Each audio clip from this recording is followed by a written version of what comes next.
விஜய் வந்தோடனே காவேரி அவங்க அம்மா வந்து இந்த மாதிரி குழந்தைய கொடுத்துருக்கீங்க, இந்த மாதிரி நடிக்க வந்த பொண்ணுக்கா அப்படின்ற மாதிரி பேசுகிறாங்க. அதை கேட்டு விஜய் செமையா டென்ஷன் ஆயிடுறாரு. என்ன நீங்கள் இப்படிலாம் பேசுகிறீங்க? காவேரி நானும் உண்மையாக விரும்பணும், அதுக்கு கிடைச்ச காதல் பரிசு தான் எங்கள் குழந்தை, இப்படிலாம் பேசாதீங்க அப்படின்னு சொல்லி சொல்கிறாங்க.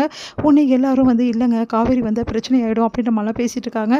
அதெல்லாம் கேட்ட விஜய் வந்து நீங்கள் எல்லாரும் ஏதோ மறைக்கிறீங்க, உண்மையை சொல்லுங்கள் என்ன நடந்தது அப்படின்னு சொல்லிட்டு கேட்குறாரு.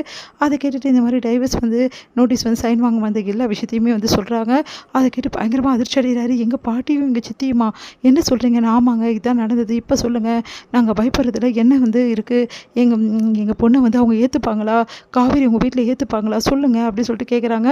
கண்டிப்பாக ஏற்றுப்பாங்க, இந்த விஷயத்துக்கு நான் ஒரு முடிவு கட்டுறேன், நான் விட மாட்டேன் அப்படின்னு சொல்கிறாங்க. அதை கேட்டு காவேரி வந்து எந்த பிரச்சனையும் வேணாங்க, அதனால தான் நான் எல்லா விஷயத்தையும் மறைச்சேன், பாட்டி என்னையும் வந்து இந்த மாதிரி சொன்னாங்க அதையும் நான் மறைச்சேன், அதுக்காக தான் ப்ளீஸுங்க வேணாங்க அப்படின்றாங்க.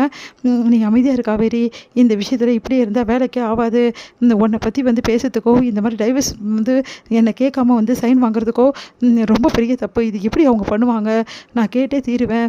இங்கே பாருங்க அத்தை, நான் உங்களுக்கு ஒரு வாக்கு மட்டும் கொடுக்குறேன், காவேரி நானும் எக்காரம் கூட பிரிய மாட்டோம், எங்கள் குழந்தையும் நானும் காவேரியும் ஒன்றா தான் இருப்போம், இதுக்கப்புறம் எங்களுக்கு பிரியவே கிடையாது, அது எப்படி இருந்தாலும் சரி, இது ஒரு வாக்காக நான் உங்களுக்கு சொல்கிறேன் அப்படி சொல்லிட்டு போகிறாரு.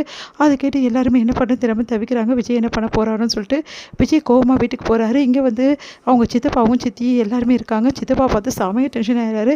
ஓ இந்த ஆள் இங்கே வந்ததால் தான் இவ்வளோ பிரச்சனையா, இந்த ஆள் தான் இவங்களெல்லாம் தூண்டி விட்டு இந்த மாதிரி பண்ணியிருக்கானா, உன்னை சும்மாவே விட மாட்டேங்க அப்படின்னு சொல்லிட்டு அப்படியே வந்து வெளியே தள்ளி விடுறாரு. எல்லாருமே தடுக்கிறாங்க. அவங்க பாட்டி வந்து இதுக்கும் சித்தப்பாக்கும் எந்த சம்மந்தமும் இல்லை, எல்லா முடிவும் நான் தான் எடுத்தேன் அப்படின்றாங்க. அதை கேட்டு பயங்கரமாக அதிர்ச்சி அடைகிறாங்க. நீங்கள் என்ன சொல்கிறீங்க பாட்டி, அப்போது இந்த முடிவு எல்லாத்துக்கும் காரணம் நீங்கள் மட்டும்தானா அப்படின்னு. ஆமாம், என் பொண்ணுக்கிட்ட கூட நான் தான் சொல்லி வந்து பேச சொன்னேன், எல்லாத்துக்கும் காரணம் நான் தான், போதுமா அப்படின்றாங்க. அதை கேட்டு எந்த தைரியத்தில் இப்படிலாம் பண்ணீங்க, நீங்கள் காவேரி கிட்ட சைன் வாங்கிட்டு எனக்கு டைவர்ஸ்க்கு மூவ் பண்ணால் நான் ஒத்துப்பேன் நினச்சிட்டு இருக்கீங்களா, நான் எப்படி ஒத்துப்பேன், காவேரியே சைன் போட்டிருந்தாலும் சரி நான் ஒத்துக்க மாட்டேன், ஏன்னா என் காவேரி தான் எனக்கு வாழ்க்கை, எல்லாமே என் காவேரி தான், எப்படி நீங்கள் இந்த மாதிரி பண்ணுவீங்க அப்படி சொல்லிட்டு கேட்குறாரு. அதை கேட்டு அதிர்ச்சி அடைகிறாங்க பாட்டி. இப்போ சொல்லு கல்யாணி, இப்போ கேட்குறான கேள்வி, நான் கேட்ட கேள்விக்கு தான் எனக்கு வந்து அந்த மாதிரி பதில் சொன்னேன், இப்போ சொல்லு தாத்தா உங்களுக்கும் இந்த விஷயத்தில் உடன்பாடு இல்லையான்னு கேட்குறாங்க. இல்லைப்பா எனக்கும் இதுக்கும் சம்மந்தம் இல்லை, நான் எவ்வளோ சொன்னேன், கல்யாணி கேட்கலப்பா அப்படின்னு சொல்லிட்டு தாத்தா சொல்கிறாரு. அதை கேட்டுட்டு தாத்தாக்கும் விருப்பம் இல்லாமல் யாருக்கும் விருப்பம் இல்லாமல் எந்த தைரியத்தை இந்த மாதிரி செஞ்சுருக்கீங்க, என் பொண்டாட்டி டைவர்ஸ் பண்ண சொல்லி நீங்கள் யார் அப்படின்றாரு.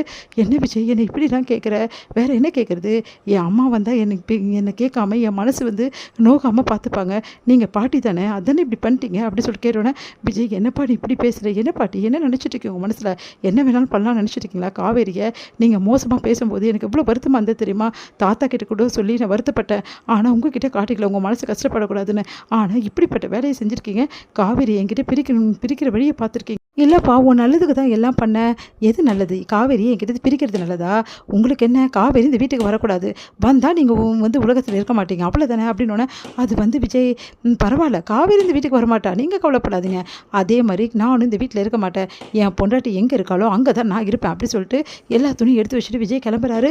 வேணா விஜய்னு சொல்லிட்டு எல்லாம் தடுக்கிறாங்க. வேணா தாத்தா விட்டுருங்க, எனக்கு என் காவேரி தான் முக்கியம், எப்போ வந்து இந்த இந்த வாழ்க்கையில் வந்து இந்த மாதிரி என்னை ஏமாத்துனாங்களோ இதுக்கப்புறம் இந்த வீட்டில் நான் இருக்க மாட்டேன், இந்த சொத்து சுகம் எதுவுமே எனக்கு தேவையில்லை, என் காவேரி மட்டும் தான் எனக்கு தேவை, நான் என் காவேரி எங்கே இருக்காளோ அங்கே போயிடுறேன் அப்படி சொல்லிட்டு கிளம்புறாரு. விஜய் எல்லாம் தடுக்கிறாங்க.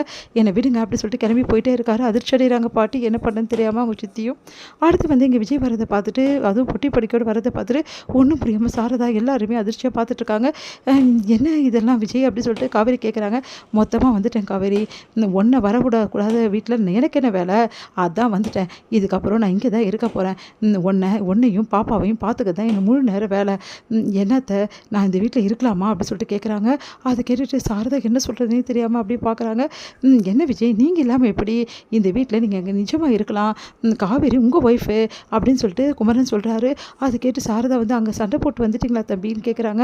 இங்கே பாருங்கள் நான் எந்த சண்டையும் போடல, எனக்கு காவேரி கூட இருக்கணும் அவ்வளோதான், காவேரியை நான் நல்லா பார்த்துக்கணும், என் குழந்தைய சுமக்கிற காவேரியை நான் பத்திரமா பார்த்துக்க வேணாவா, இந்த டைமில் காவேரி கூட இருக்கிறது தான் எனக்கு கரெக்டுன்னு படிச்சு அதான் நான் வந்துட்டேன், அதனால் நான் இங்கே இருக்கணுமான்னு சொல்லுங்கள், இல்லை நீங்கள் இங்கே இருக்கக்கூடாதுப்பான்னு சொன்னீங்கன்னா நானும் காவேரி வேணால் தனியாக இருக்கோம் அப்படின்னு சொல்கிறாரு. அது வந்து தம்பி அப்படின்னு சொல்லிட்டு அவங்க அத்தை சொன்னாங்கன்னா, இங்கே பாருங்கள் அத்தை நீங்கள் தானே சொன்னீங்க வந்து காவேரிக்காக என்ன பண்ணுவீங்கன்னு, இப்போ சொல்கிறேன் காவேரிக்காக என்ன வேணாலும் பண்ணுவேன்னு இப்போ புரியுதா உங்களுக்கு அப்படின்றாரு.